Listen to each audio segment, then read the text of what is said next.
Good. So I'd like to welcome to our grand rounds today, Dr. Martin Maron. Dr. Maron will be speaking on sudden death prevention and hypertrophic cardiomyopathy. Where do we stand in 2021? Dr. Maron is the director of the Hypertrophic Cardiomyopathy Clinic, the Research Institute at Tufts Center, and the Channon T. Mast Hypertrophic Cardiomyopathy Center in Morristown Medical Center in New Jersey.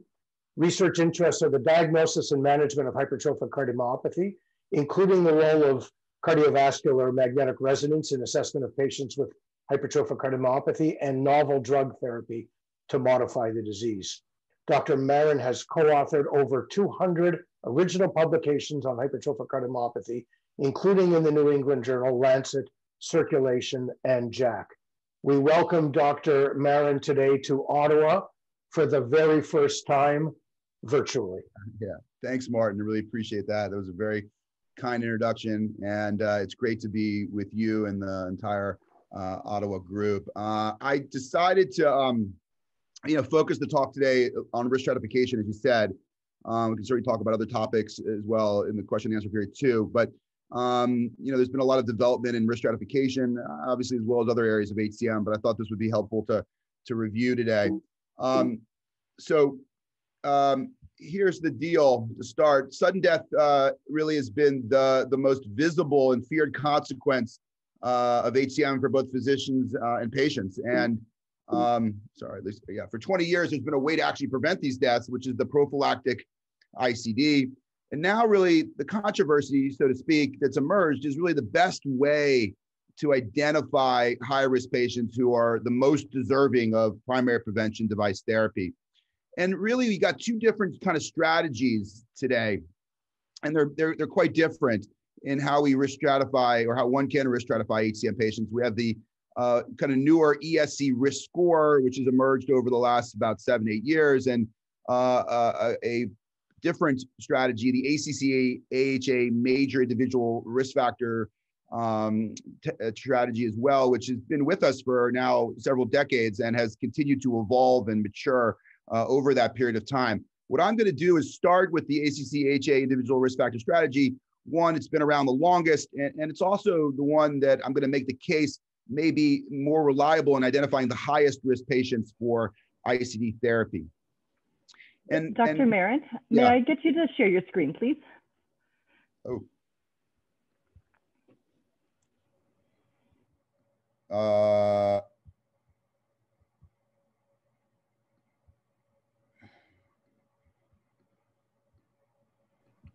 So let's see here. Kelsey, I can see him. Yeah, I have it under share mode. Is it not? Are you not seeing it? There you go. So now just go into presenter mode, and you'll be perfect. Should I start over, or did you? Let's see. Okay. There you go. Perfect. Okay. All right. So I'm not sure if people saw the beginning or not, but let me start here. We'll go through these first couple slides quickly, though. So sudden death has been the most feared and visible consequence of HCM for both physicians and patients over the last half a century, really. And for 20 years, there's now been a way to prevent these deaths, which is the prophylactic ICD. And the controversy that's emerged really is the best way to identify the highest risk patients that are most deserving of ICD therapy. And there are really two different strategies that are available today to identify high-risk patients. You've got the newer ESC Risk Score or tool, and you've got on the other side the ACC-AHA Individual Risk Factor Strategy, which has been around longer and has continued to evolve and mature over the last really 2 decades. I'm going to start with discussing the ACC-AHA Individual Risk Factor Strategy. One, it's been around the longest, as I said, but also I think I'm going to try to make the case that it may in fact be in some ways more reliable in identifying the highest risk patients for sudden death prevention treatment. And here it is. This is the current contemporary AHA individual risk marker strategy as promoted in the most recent HCM guidelines published in the fall of 2020. And there are a number of non-invasive major risk markers, as you can see, which over the last couple of decades have been associated with an increased risk of sudden death, largely based on retrospective observational studies. family history of HCM sudden death, which is typically defined as a sudden death in a family member, first degree or close relative. Typically that death occurs at a young age, less than 50 years. And then unexplained syncope, most typically trying to eliminate neurocardiogenic or vasovagal etiologies as best you can by the clinical history. And the syncope that occurs most recent or closest to the time of evaluation is the most predictive of sudden death events. So that essentially when you're seeing a patient and you've got a history that's really remote of a prior episode of syncope that occurred many years ago, that's much less predictive for future sudden death events. Multiple repetitive non-sustained VT on ambulatory monitoring and massive hypertrophy of 30 millimeters anywhere in the LV chamber. Now, what I like, and one of the particular strengths of this strategy is that it's flexible. It can evolve over time by incorporating new markers that may emerge based on data that comes out over time to support that marker as a predictor of sudden death events. And that in fact has occurred in HCM, particularly over the last 5 to 10 years. And I've kind of I've labeled these markers as enhanced. These are the additional markers now: LV apical aneurysm patients, extensive scarring by MRI, and the subset of patients that develop systolic dysfunction in HCM, what we call end stage with EF of less than 50%. I'm going to talk about each of these in a little bit more detail in a minute, but this is the list of the ACC/HA major risk markers. And essentially the strategy is that one or more of these individual markers present in the clinical profile of a patient is essentially enough in some patients to consider primary prevention ICD therapy. And the way we look at that, it's reasonable with one or more of these markers to consider device therapy for sudden death prevention. And in addition to that, this strategy has other advantages, I think, too. And one of those is that it can incorporate as part of it the really important aspect of physician judgment and reasoning. So important in a heterogeneous, complex genetic heart disease like HCM. And what I mean by that is, if you take, for example, non-sustained VT on ambulatory monitoring, this strategy allows the physician to perhaps place greater weight as a risk marker on a particularly long run of NSVT or a particularly fast and ominous run as giving greater weight to risk rather than single, short, slow bursts of NSVT. And also, of course, the strategy should always incorporate what we call shared decision-making, incorporating in a balanced way the pros and cons of long-term device therapy with the limitations and strengths of risk stratification to incorporate the patient's wishes and desires into the decision-making to really allow that patient the opportunity to be fully informed and to engage in the process in a way that will hopefully be satisfactory to them and you. Let's talk a minute about the new risk markers. Here is late gadolinium enhancement. I think this audience is familiar with the technique, intravenous injection of gadolinium, which is taken up into expanded areas of extracellular space in the myocardium. It's deposited in areas that we equate to fibrosis in this disease. You can see 6 different examples of late gadolinium enhancement, or LGE, again, equated to scar in HCM. These arrows pointing to the hyperenhanced or late gadolinium enhancement areas. You can see a diversity of pattern and location and amount of LGE in HCM. The point is, it never follows usually a coronary distribution because it's not from myocardial infarction. It's from a primary process of fibrosis development in this disease. You can not only see the LGE or scar, you can quantify it using offline techniques to express the amount of LGE as total grams or a % of the total LV mass. And late gadolinium enhancement is present in about half of the HCM patients when you use this technique. The other half have no detectable myocardial scarring. And what we know about this has emerged over really the last decade through contributions of people like Andrew Crean and others in the MRI and HCM world who have performed a number of prospective studies looking at the relationship between LG and sudden death events in HCM. I'm showing you one of the largest ones of those studies, published several years ago, showing you a very strong relationship between increasing amount of LGE in HCM and increasing risk of sudden death events. So after the MRI, sudden death, out of hospital cardiac arrest, or an appropriate ICD shock for fast VT or VF. For every 10% increase in LG, there's about a 40% relative increase in the sudden death event rates. And LG, has emerged really as a strong, in some ways very strong, independent predictor of sudden death events, independent of any of the other factors that can increase risk of sudden death in HCM. I'll also say on the flip side that the absence of LGE, no scar, LG negative, is a good thing associated with low risk. And patients like to hear, actually, that they've got no scar in their heart with this technique. It's a reassuring finding.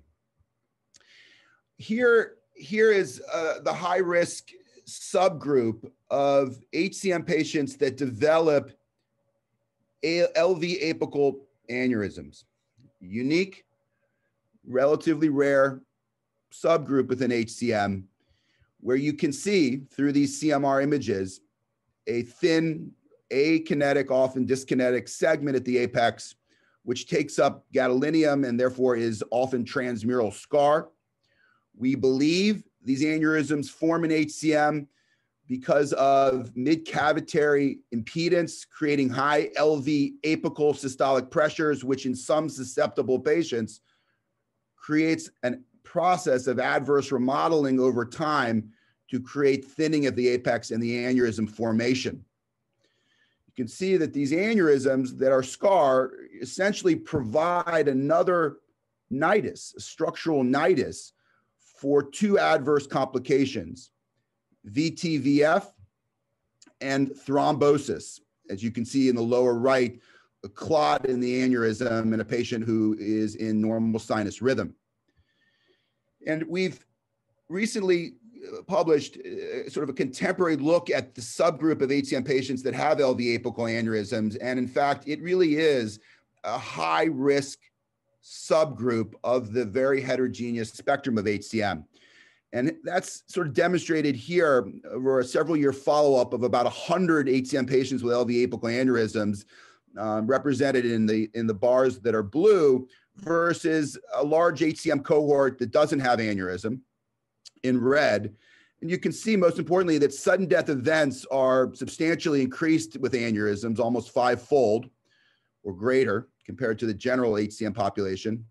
Heart failure is increased, and also risk of stroke as well, because of the development, again, as I said, of clot in the aneurysm pocket itself.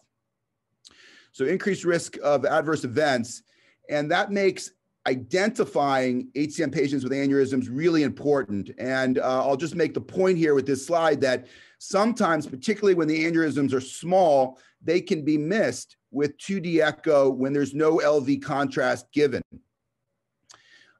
Due to issues of foreshortening or thoracic or pulmonary parenchyma, obviously the addition of LV opacification and or MRI are very reliable in identifying the aneurysm in those imaging situations. It's a case again for why MRI is important as part of the initial evaluation in this disease. And you can see, as I said, that in the aneurysm cohort, sudden death rates are approaching 5% per year, which is very high risk.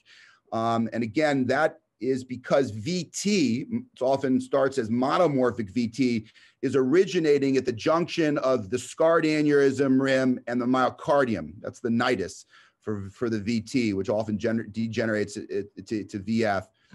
And I'll just mention that for that reason, when we see an HCM patient with apical aneurysm, we often, because of only that phenotype, will recommend primary prevention device therapy.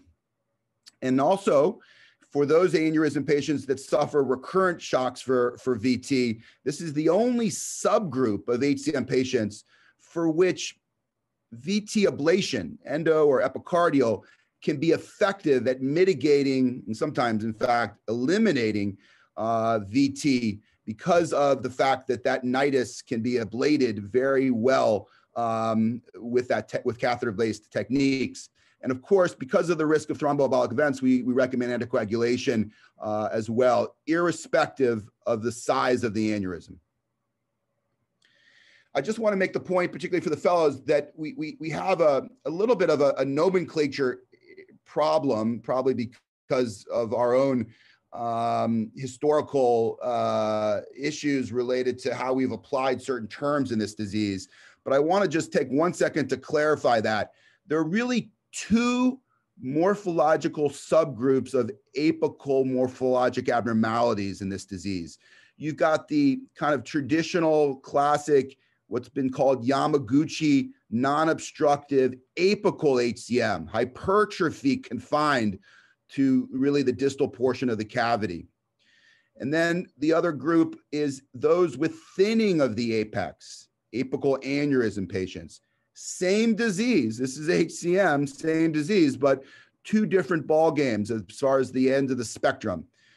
The left, apical HCM, low risk for sudden death, no increased stroke risk unless their patient develops atrial fibrillation. And again, as I said, if you've got an aneurysm, substantial increased risk for sudden death and stroke risk, those two adverse complications driven by the fact that that scarred aneurysm promotes those two adverse events. The subgroup of patients with HCM that also develop over time really profound adverse LV remodeling driven by fibrosis can develop systolic dysfunction as a result of that. The term that's been used historically is end stage or burned out HCM. We typically like to say HCM with systolic dysfunction now, defined really by ejection fraction. When it goes below 50%, that defines this group of adverse remodeling end stage heart failure patients. What can come along with that in some patients is cavity dilatation over time, as you can see, because of the remodeling, and even septal thinning because of the fibrotic process.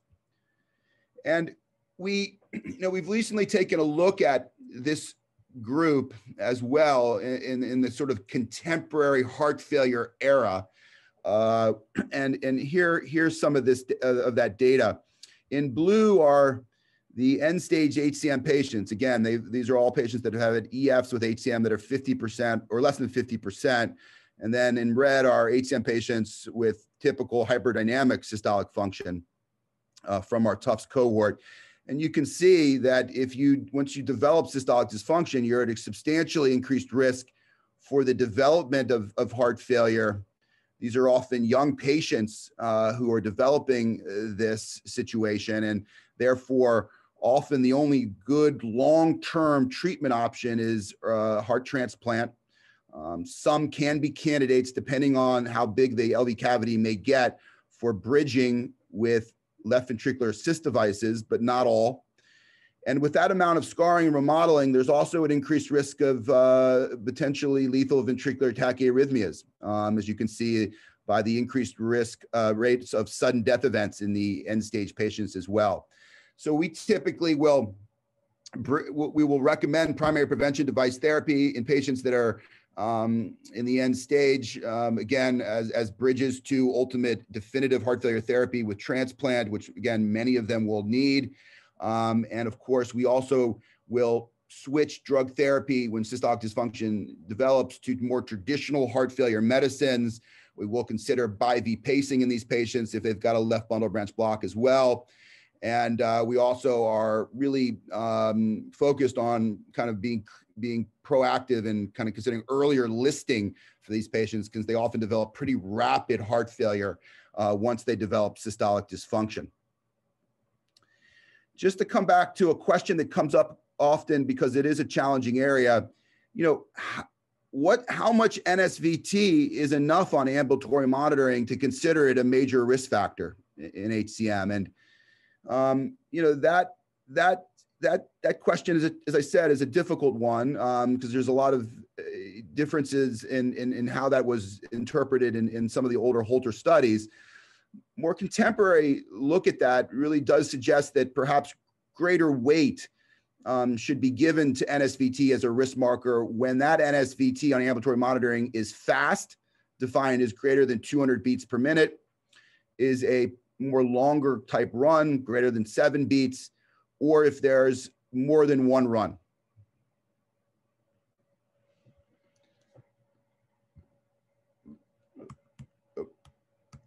So coming back to the ACC-AHA risk factor strategies I showed you here, one question is, okay, so we've got these major risk markers, one or more may be enough to consider a patient for device therapy, but how well does this actually work? What's the efficacy? And so we looked at that recently as a single center effort over about 17 years, looking at these major risk markers in the Tufts HCM cohort, over 2,000 patients, followed for about 5 years, 527 with primary prevention devices placed for one or more of those major risk markers. And this is what happened, over that time period. We had 82 patients that were implanted for primary prevention that experienced an appropriate shock for fast VT or VF, and the rate of appropriate shocks exceeded enormously by 50-fold the patients that died suddenly, which were 5 over that time period. And over those 5 sudden deaths, 2 had risk markers but declined device therapy, 2 were no risk factor patients, and 1 was advised. And so, I think that one conclusion that is now very reasonable to make with this mature risk factor strategy is that the markers, along with shared decision making and of course good clinical judgment, we were able, at least in this single center study, to identify almost nearly all at-risk HCM patients. And so the idea today that we can prevent sudden death in nearly all HCM patients really is a reality. So let's now shift for a minute and talk about the other alternative option available for risk stratification, which is the ESC Risk Score. And this was developed and promoted by in the ESC HCM guidelines that came out about 6-7 years ago. It's a logistic regression equation where you impute into the equation a number of clinical variables, some of which are major risk markers from the ACC-AHA, others are not. We'll talk about that in a minute. But essentially, when you impute the clinical variables of an individual patient into the equation, the model then will tell you a 5-year sudden death risk for your individual patient. Low risk, less than 4% risk of sudden death over 5 years, intermediate risk, or high risk. And it will then assign, based on one of those 3 risk categories, a recommendation for ICD. Not indicated in low risk patients, may be considered in intermediate patients, and should be considered in high risk patients. And a lot of so what's happened is that over the last 5 to 7 years, that ESC Risk Score has been retrospectively applied in a number of different HCM populations around the world to look at its performance, its predictive power. And that's mostly been expressed in these studies as a C statistic, which just really simply, for those maybe not familiar with that, is really a statistical model that allows one to determine the discriminatory power of the risk tool. In most cases, the ESC Risk Score has a C statistic of about 0.69 or 0.7, which just means that it has a modest ability to discriminate those that have sudden death events versus those that do not. That's, I think for me, that's always been hard to understand, like how that relates to an individual HCM patient decision-making that we have to do in the clinic with patients. We don't really think in terms of C statistic in that sense. And so one question that comes up is how accurate then is the ESC Risk Score in helping me predict whether my individual HCM patient is a candidate for ICD therapy? And essentially, as part of that, how does the risk score compare to the ACC-AHA?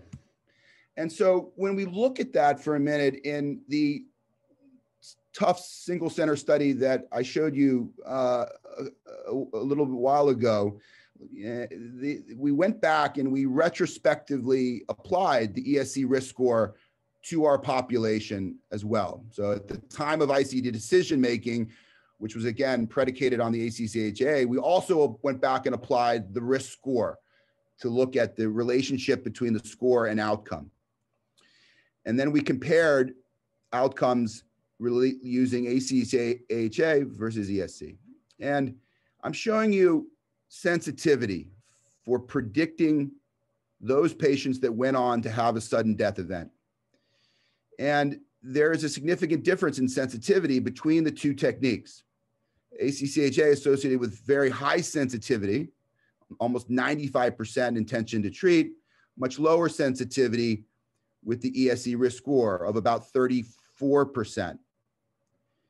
And that sensitivity for the ESC risk score was not only something that we found in that single US single center experience, but if you look at a number of studies looking at the ESC risk score published over the last 6-7 years, you can see those listed here, cohort sizes, sudden death events in the studies, the number of patients with certain ESC risk scores, and the sensitivity of the risk score in predicting sudden death events varied substantially from 13 to 51%.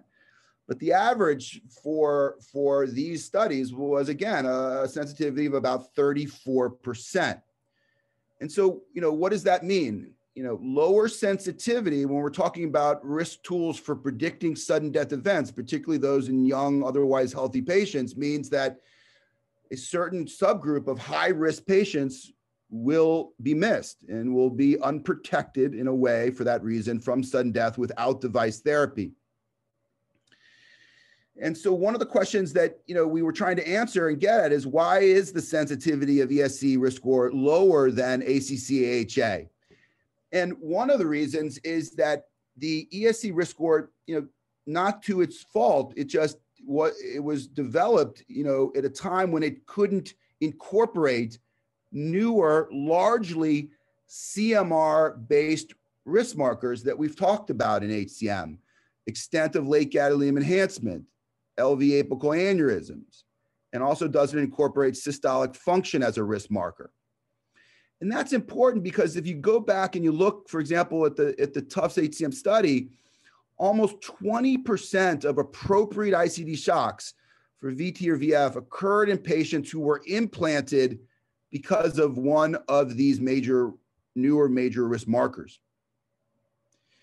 And then the ESC risk score also incorporates into the model some questionable risk markers, for example, LA size, outflow gradient, which is dynamic and can be modified with drugs or therapies, and remote syncope, which is a very weak relationship to sudden death events. And so this is also a contributing factor as well. And then also the ESC is a little bit more restrictive than ACC-HA with respect to decision-making, because it then essentially tells you or gives you or assigns a treatment recommendation based on the 5-year risk. And then also importantly too, as opposed to ACC-HA, the ESC risk score has not yet been validated prospectively in an independent HCM population. Now, of course, there's a cost to higher sensitivity when we're talking about these two models. And that, of course, is specificity, the ability to detect patients that are not at risk for sudden death events. And the ESC performs higher in specificity than the ACC-HA, 92% versus 78%. So that really means that there's a certain degree, although small, of overtreatment with devices using the ACC-HA versus the ESC. Although devices that are implanted as a ratio to those that shock appropriately for VT of VF, the number needed to treat, is still about the same for both strategies. Now, I'll just make one point about specificity and the issue of some degree of overtreatment, which obviously is a major concern when we're talking about lifelong. This is often many years in these young HCM patients of complications related to devices, lead complications, infection, et cetera. Although I'll also say and continue to be entering into a new era for device therapy as a technology. And that, of course, is the SubQ device, which, is particularly advantageous here in this patient population. The opportunity to avoid long-term complications of transvenous leads is obviously very attractive here. Still, the SubQ cannot provide pacing, bradycardic pacing, or ATP capabilities. And there are issues of inappropriate shocks due to T-wave oversensing. Now, I'll just show you a little bit more about where we stand about that between the two devices in HCM. This is a series that we put together looking at the SubQ device versus the transvenous device in HCM. And over several years, the appropriate shock rates for VTVF were not statistically different between these two devices in HCM, high-risk HCM patients. And that means that, one interpretation of that is that the absence of ATP pacing with the SubQ device doesn't seem to affect the appropriate shock rates. They're still about the same they are essentially statistically the same between the two. What is different is the inappropriate shocks, which are higher with the SubQ for the reasons I just said, T-wave oversensing. And so when we discuss primary prevention device therapy with HCM patients, and we are discussing both treatment options with respect to these two devices, we're often balancing the issue of increased risk of inappropriate shocks versus the benefit of decreased lead complications over time between the two devices. And again, entering often into a shared decision-making discussion with patients about which device may be best for them. That said, too, it doesn't appear that efficacy, the ability to appropriately abort life-threatening rhythms in this complex heart disease, is different in any way between the two devices, at least in this shorter-term follow-up. I wanted to just take 1 second here, and I'm not a big fan of introducing cases necessarily into talks. Obviously, there's lots of limitations when that happens and so forth. But I do think that in this particular area, this can be, I think, instructive in some ways, nevertheless. And so let me take the opportunity of just showing you a recent example of a case that I think underscores some of the principles of risk stratification today. 44-year-old, frank syncopal episode while walking on a treadmill at home, obviously very concerning. No prodrome, went out. The wife heard the thud, came down. He had come to by then, went in for medical evaluation, new diagnosis of non-obstructive HCM, otherwise had been completely asymptomatic, and was referred for sudden death risk assessment. No other medical history, healthy, gentleman. And he was on no meds, obviously, for that reason, and had a cath, of course, with excluded any coronary disease, had a monitor which showed no NSVT, no arrhythmias on exercise testing, and had a known pathogenic mutation for HCM. Here's the just typical imaging. You can see a wall thickness of 20 millimeters, left atrial size of 40, no SAM in this case, a truly non-obstructive HCM patient at rest and with exercise. And here's the CMR showing you, a pretty good example of extensive scar in the septum, patchy, diffuse, at times in some segments, perhaps transmural.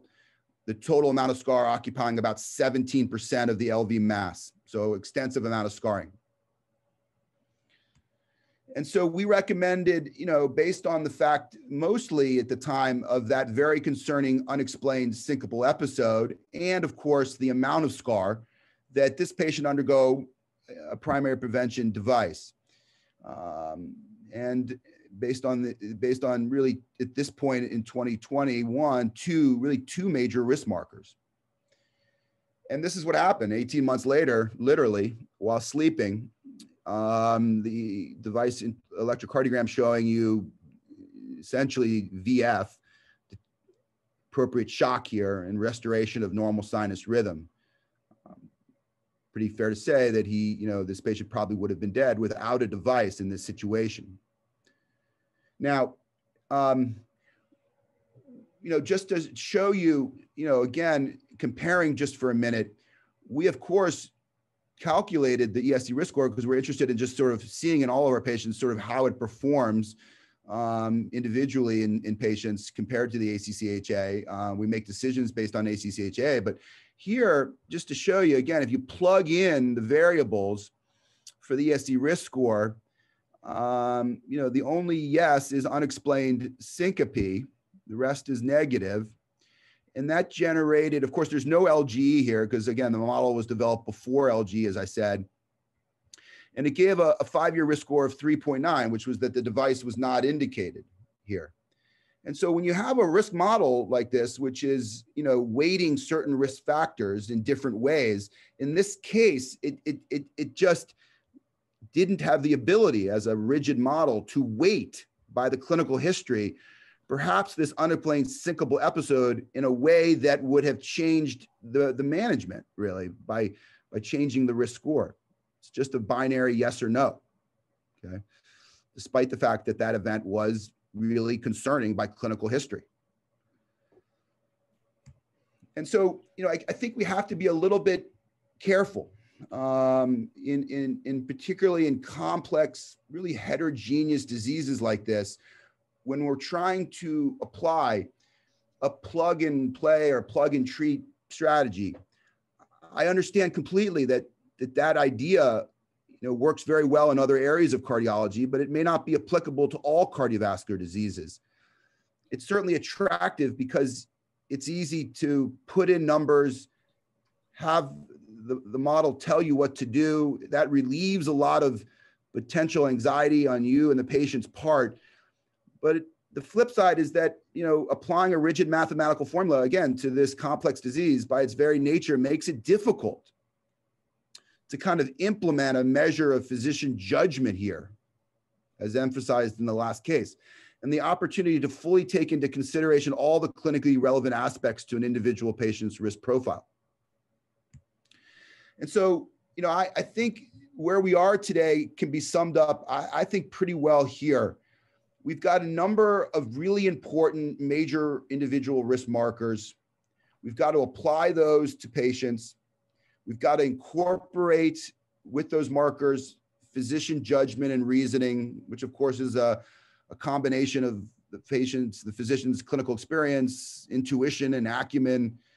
We also then use that to enter into, which is always very important, a shared decision-making discussion with a fully informed patient to ultimately arrive at a ICD decision that everybody sort of is on the same page and feels good about. So in conclusion, the ACC-HA risk factor strategy incorporates physician judgment, shared decision-making, along with the flexibility to incorporate new risk markers as they emerge. Talked about 3 examples of that in this disease over the last 10 years. The individual risk marker strategy is associated with higher sensitivity for predicting sudden death events compared to ESC, and the opportunity then to really identify nearly all at-risk patients for sudden death prevention. Cost of that is greater sensitivity is overtreatment, a little bit of overtreatment with devices, and that is the issue of specificity. Although again, number needed to treat is equal. So I'll stop there, and I appreciate again the opportunity here to provide this this talk, and happy to help answer questions. Thank you very much. Thanks, Martin. That was outstanding. So as the moderator, I will take the questions on the Q&A. Please do not use chat. Oh, apparently we have to start my video. So we'll take questions on the Q&A rather than the chat. That was an outstanding presentation and certainly used newer data that the ESC risk score does not use, in particular the CMR data. Right. And I was always troubled myself by the absence of the inability to use LGE as a criterion. Right. So I have two questions already. The first one is, in the original AHA score, abnormal blood pressure response to exercise was one of those factors. Right. Is it any longer useful in risk stratification? So yeah, great question. It's gone. It's been taken out completely of the 2020 ACC HCM guidelines, and the reason is that it was always the one risk marker that had a significantly lower positive predictive value than the other major risk markers. Very weak. It was always difficult to interpret too, particularly in the setting of obstruction, since alpha obstruction, when you exercise patients, can sometimes also cause an abnormal blood pressure response. And so for all of those reasons, and perhaps more too, it's not part of the risk assessment today. Second question from Dr. Burney is, you seem to be using appropriate ICD shocks as equivalent to sudden cardiac death prevention. We obviously know that many VT events are not fatal. So the question is, what did the ESC use to calculate their model? Did they use ICD shocks or actual sudden death? Yeah, great question. I mean, it's always been an important issue in how do we interpret these device studies, with an endpoint where, you've got appropriate shocks as a surrogate for sudden death with fast VT included in that. Obviously, not all those fast VTs, there's no question about it, would have resulted in a death event. There's just no way to, of course, in a way, get around that limitation here, at least not yet. The answer to the question about ESC is it did the same. It was fast VT or VF resulting in a shock with similar criteria that we used for what that threshold for fast VT is, which is typically usually about 180 beats or more. So both really are using the same criteria for appropriate shock as a surrogate for sudden death events. Great, thanks. Next question is from Dr. Burwash. Is there an aneurysm size which is significant, or are all apical aneurysms equally bad? Yeah, great question. So here's the deal. The aneurysm patients represent probably less than 5% of the clinically identified HCM patients in any large cohort. So there's a small number of patients. The largest series, for that reason, looking at outcome is only about 100 patients. And so we're talking about a small number of patients, which always makes it difficult to make kind of reliable conclusions when you start parsing up that small group into even smaller groups, small, medium, and large aneurysm size, which is how we've done it. The bottom line is, in the studies that have been done, there has been no statistically significant difference in appropriate shock or sudden death events by size of the aneurysm. So same number with small versus large, okay? So for that reason, we do not make different management recommendations about primary prevention, or for that matter, anticoagulation for stroke prophylaxis solely based on the aneurysm size at this point. Okay, from Dr. Adler. Hi, Arnon. Good to have you here. Why is LGE only 2B in the new guidelines? Arnon, I knew you were going to ask me that. I just knew it. Good to see you. Good to hear from you. Yeah, look, it was a long, drawn out debate. I think the answer, bottom line answer, is that the main reason it was a 2B instead of a 2A, and again, the difference there is, in some ways, is minimal, at least in my view. Should be considered ICD, or could be considered between 2A and 2B. It's language. But anyways, the bottom line, it was 2B and not 2A, which I think what you want to know has to do with, really the technique and the variability that still exists among different levels of expertise in quantifying LGE. There was, reasonably so, some concern among the writing group about that issue here. And as a way to kind of help mitigate a little bit that current limitation, which still exists, it was suggested that we would place it more in a 2B than 2A. That's the short answer. Okay, I have one from Dr. Neri. How often would you recommend we repeat MRI for patients previously labeled low risk?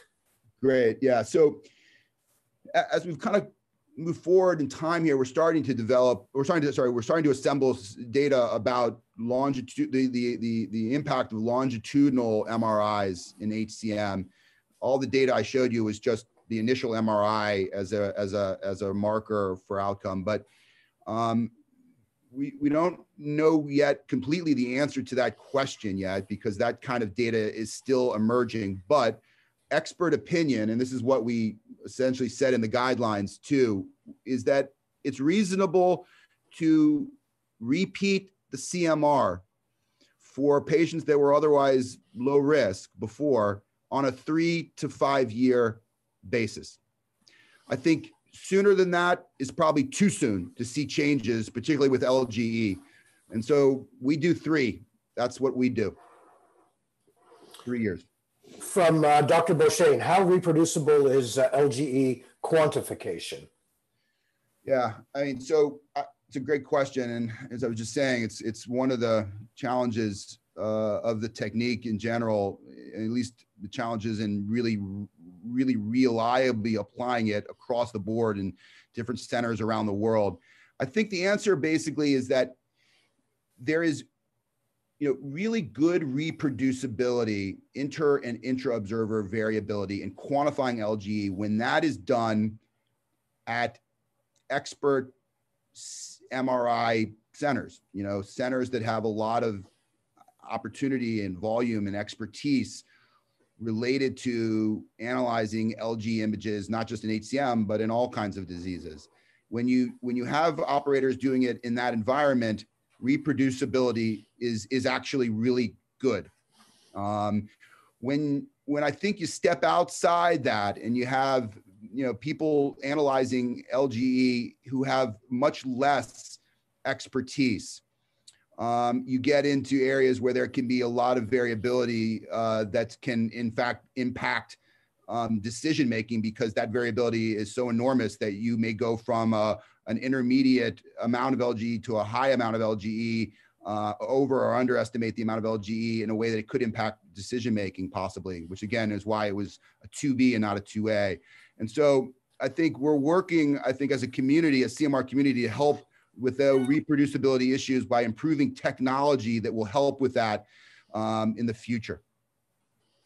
The next 2 questions I think have been answered. One is on aneurysm size and the other on anticoagulating all aneurysms. And I think you've already commented on those. So yeah. Is that okay? I'm going to move on to Dr. Chan. Any malignant genetic mutations that can be incorporated in the model? Yeah. So, I mean, as you noticed, and I think this question reflects that, I got through an entire talk about risk stratification in HCM without really mentioning mutations in a genetic heart disease. And that wasn't by accident. I mean, the reality is that, at least today in 2021, we really don't have evidence that certain mutations are malignant or high risk in predicting sudden death events in this disease. That was the hope going back 20 years ago, 25 years ago, when this sort of whole, post-genome era started to come to fruition. There was the hope that you would do genetic testing, you'd get back a mutation, that would be a bad mutation, you'd call your patient back in, and you put a device in because of that bad mutation. And that just hasn't panned out at all as a prognostic marker, because there is such an enormous heterogeneity in the number of mutations. Many, if not the majority, are private mutations specific to families.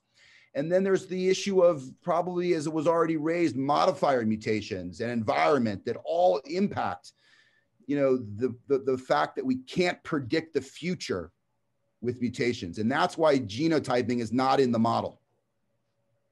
I'm going to throw my own comments in on that. One of the problems with genotyping is you obviously end up with getting a large number from the same family with the same mutation, which makes it very, very difficult because all of these modifiers may be different in the family, although the primary mutation may be the same. That's right. Dr. Sasson, when screening for VT, what duration of monitoring is recommended?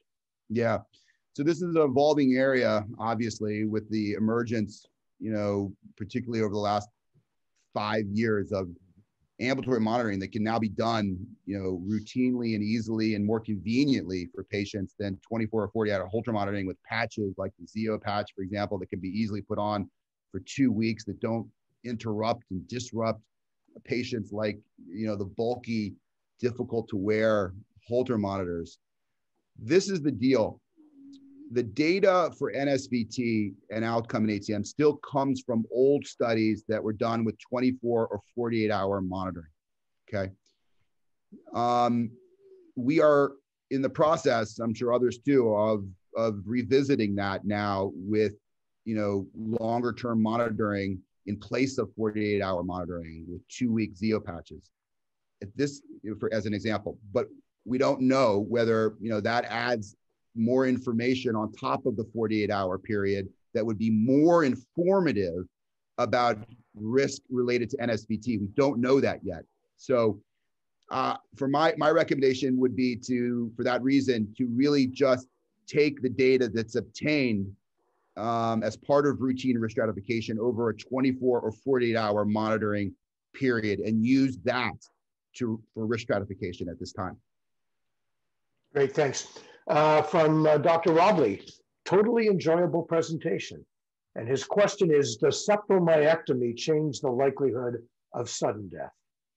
Yeah, so after myectomy, which of course relieves LV systolic pressures back to normal and can be and is an incredibly powerful intervention to improve symptom burden in HCM, we know as well that after myectomy, sudden death events, just as a group of patients, is incredibly low. It's not zero, but it's very low. It's probably because, of course, when you restore LV systolic pressures to normal, as well as reducing mitral regurgitation, that's a really helpful thing for patients. It probably decreases, factors that would otherwise potentially contribute or maybe even promote lowering the threshold for VT or VF. So as a principle, sudden death events is very low after myectomy. That said, we will still routinely risk stratify those patients, particularly when they're young and middle-aged, using ambulatory monitor and repeat imaging, et cetera, because the risk doesn't go to zero. So we continue to risk stratify. Let me add something to that question. Yeah. The question was on septal myectomy, but did not include septal ablation. Did you want to comment on septal ablation? Yeah, I mean, I think there was, of course, a lot of concern earlier, when ablation was first being introduced into the clinical arena, that it would increase risk for sudden death events by, obviously introducing another transmural, often transmural scar from the by the procedure itself. I think what we can at least say today, now with almost 15 to 20 years of follow-up, in some of the earlier cohorts, is there just really isn't evidence to say that the alcohol ablation clearly increases sudden death risk in HCM. We continue to follow those patients and routinely risk stratify them afterwards, just like we do with myectomy. I will say though, if there's a situation with a patient that's had an ablation where we're on the fence about risk stratification, it's maybe a gray area because they've had an ablation, that may help arbitrate a little bit more towards a device in that situation than away. That's how we use it at this point. The next question is on genetic variants again, so I think you've already answered it. The one after that from Dr. Fulop, what about other testing? And I think it's related to the frequency. question annual echo, question annual Holter, and then the last part of the question is no more stress tests. Yeah. So here, yeah. So the recommendation for how we longitudinally follow patients is we typically, for young and middle-aged patients, so let's just say up to about 60 years of age, we follow stable patients yearly. We typically get an echo on an annual basis to evaluate for changes in morphology that could occur. And also we recommend ambulatory monitoring for risk stratification. Those are the two tests that we do kind of on an annual basis. Those tests may become less frequent when you enter into an older period of time with patients that are old, not old, but older than the younger patients, like 60 years and beyond. Once a patient's made it to that point, risk of sudden death is incredibly low at that point. Age is helpful. I forgot to mention that age is a good thing here. It's protective. The risk of sudden death very low in older HCM patients. So we may become less frequent or start to eliminate ambulatory monitoring, for example, once a patient's achieved that age. Exercise testing, we do, as part of the initial evaluation in almost all patients to assess for the presence of outflow gradients, okay? If a patient has no gradient at rest, meaning defined as less than 50 millimeters of mercury or less, we will exercise those patients on a standard symptom-limited bruise protocol for the purpose of identifying if they've got provocable outflow obstruction from, again, typical SAM septal contact. That's really helpful because you really want to be able to define whether your patient is obstructive versus non-obstructive, because obstructive patients, whether it's at rest or with provocation, like exercise, opens up other treatment options that are not available to non-obstructive patients. And so it's really important to know the hemodynamic category of your patient, even if they're asymptomatic, because they may eventually develop symptoms. Once we've done that, we typically do not repeat exercise testing longitudinally unless there's a different clinical indication or reason that comes up. Great.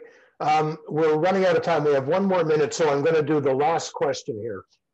What exactly do you recommend? This is from Nina Ghosh, by the way.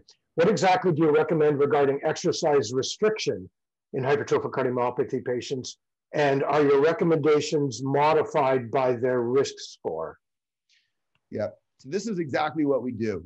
We recommend that organized competitive sports or similar intense levels of activity patients not engage in with HCM, okay? On the flip side of the coin, that doesn't mean that patients are sedentary at all. We recommend mild to moderate recreational level aerobic activity is not only being permissible, but important to achieve, again, a good cardiovascular health and overall health. The way we define that is the following. At peak exercise, patients should still be able to complete full sentences or words without straining to do so if somebody was theoretically next to them. At that level, we feel that that's safe and that they can then go on at a nice, steady, even pace, avoiding burst exertion, trying to avoid burst levels of adrenaline. So nice, steady, and even. Duration doesn't matter. Staying well hydrated, and then a nice cool down. Okay, so that's sort of how we frame it for patients. So we've reached our time limit. Did you? I think you wanted to make another comment there. Did you? I was just going to say we do not use the risk score to inform us about whether a patient can or can't do organized competitive sports, because there's just no data to support that strategy. Great. Well, I would like to give a great thank you here to Dr. Maron. I think this was a spectacular presentation, an insightful conversation with great questions and great answers. So thank you for coming to Ottawa. It's beautiful. if you don't mind the 2-week quarantine, you're welcome here anytime. And that was great. So I think we do have a couple of other sessions coming on. Rob, Peter, Andrew, do you have any other comments before we close this one? Just to say, it was really a very educational session. Thank you so much, Martin. And thanks for virtually coming to Ottawa. Thank you so much. Thank you. Simply outstanding, you know, and there's so much, I think, data and the experience, but also a lot of wisdom, you know, so really appreciate that. Thank you. Appreciate it. Appreciate it very much. Thank you. Thank you. Outstanding. Great.